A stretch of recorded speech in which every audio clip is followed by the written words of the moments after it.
Welcome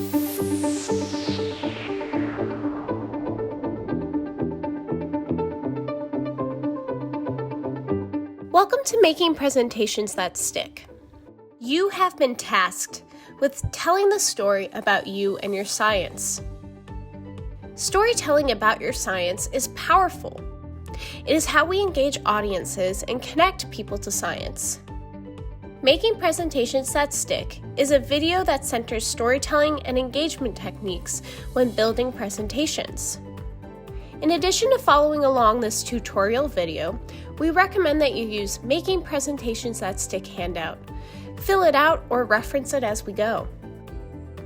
To make an effective presentation, we will need to brainstorm your presentation's content, structure your science in a story format, identify what you want your audience to know, feel, and do as a result of seeing your presentation, and some best practices that will help you feel confident in your presenting skills and deliverables.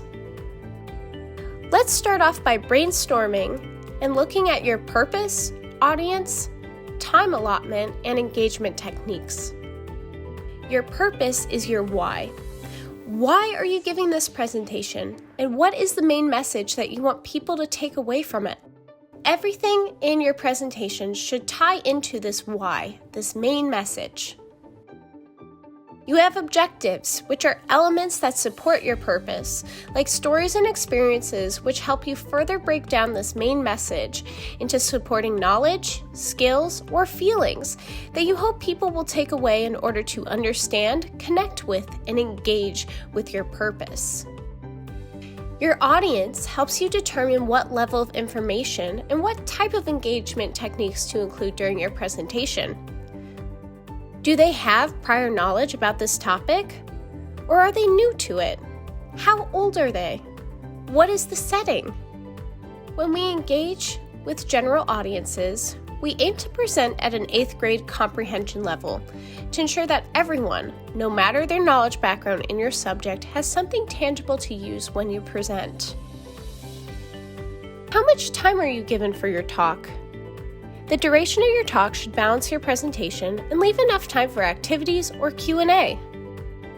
For example, if you've been asked to present for 30 minutes, spend 1 to 5 minutes focused on your intro, 10 to 15 minutes on your presentation, and 10 to 15 minutes for questions. If you're speaking for 45 minutes, we recommend presenting 30 to 35 minutes and leaving around 10 to 15 minutes for question and answer. And finally, what kinds of engagement techniques or media content do you have to share with your audience? If you are presenting virtually or in person, there are tools and types of media that can help you further engage your audience. This can be photos, film, Jamboard, analogies, and more. On the Making Presentations That Stick handout, we have provided many types of engagement techniques and recommend you explore them. Pause here to review the brainstorming section of the worksheet, fill it out, and resume after you're done. After brainstorming your presentation, you should have a general idea of what you will present to your audience. Now we can move on to the structure of your presentation. Here, you need to have an exposition. You're setting the scene. This is an introduction about you and a powerful hook that captures your audience. There are many ways you can engage your audience with a hook. We recommend starting with you. Who are you, and why are you the person qualified to talk about this topic? What is your connection to your science? You can maybe then go into an open-ended question, a direct question to the audience, or a story. This is your inciting incident. It launches the premise of your story. It takes us from our introduction into the main events that will happen in your presentation. The middle of your presentation should focus on rising actions. What kinds of events and developments occur in your story? This can be your fieldwork, labs, or experiences leading up to your climactic moments, the really big juicy bits of your story, or perhaps its findings. The climax is the pinnacle of your story. Perhaps this is findings that you are able to bring back from the field. Maybe it's a powerful story or experience that you want to share with others. Use different engagement techniques throughout your presentation to support these events.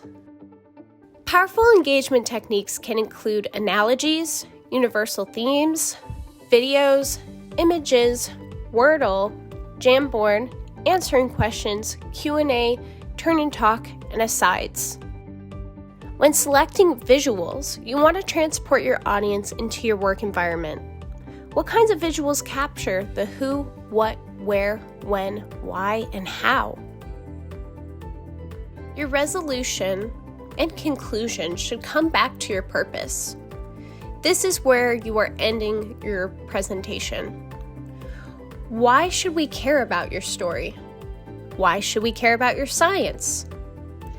This can be your takeaway or call to action, an opportunity for the audience to participate, or a final message you want people to remember.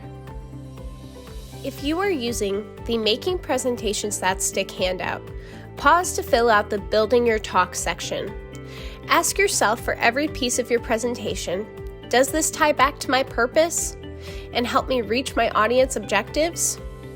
Resume after you're done. Now that you've brainstormed, structured your presentation, and identified engagement techniques to use during your presentation, it's time to put it all together. When putting together a presentation via PowerPoint, Google Slides, Canva, or any other platform, here are some things to consider when putting together your presentation. It is important to understand the difference between sharing your knowledge and experiences with an audience and talking at your audience. When we talk at our audiences, it doesn't allow them to engage with your story. It can make people feel small and have no way of participating in your science story or see themselves within it. Your audience is not an empty vessel. Everyone comes to the table with varying backgrounds and knowledge and experiences that connect them to your science story in one way or another. We suggest that you talk with your audience. Start eliciting the knowledge that your audience possesses and utilize engagement techniques and question and answer in your talk. This will not only make your talk more engaging for the audience, but it can excite people around your work, and they may be more open to learn from you or follow through on any takeaways or call to actions you may have during your talk. Your design should look clean and have lots of images and very little text. Use bullet points rather than complete sentences and phrases so that people are focusing on what you say, not what you wrote on the slide. One slide should be one idea. Ideally, you should focus on one slide or idea for about 30 seconds to 1 minute. If you have an idea or story that takes a little longer to explain, that's okay. Use your best judgment on how many slides you should use, but know that you can have more than one slide for one idea. This allows for a little bit more movement and cadence to your story. Your engagement techniques, like photos, videos, and other media content that you have selected, take center stage. If you are using an activity-based technique, like a Jamboard or turn and talk, be sure that you've made ample time for people to engage with the activity. When using any engagement technique, make sure it is easy for every person in the room to see, even the person all the way in back. Finally, your presentation should take into account accessibility. The colors of your slide design can impact people with color blindness. Include closed captioning if you're presenting online or in videos you may have in your presentation. Don't use scientific jargon unless it's essential, and if you are going to, make sure that you explain it, as language can be a barrier to knowledge. Refer to the Making Presentations That Stick handout to help define some of these engagement techniques and best practices that you want to use in your next presentation. Thank you for joining us and Making Presentations That Stick.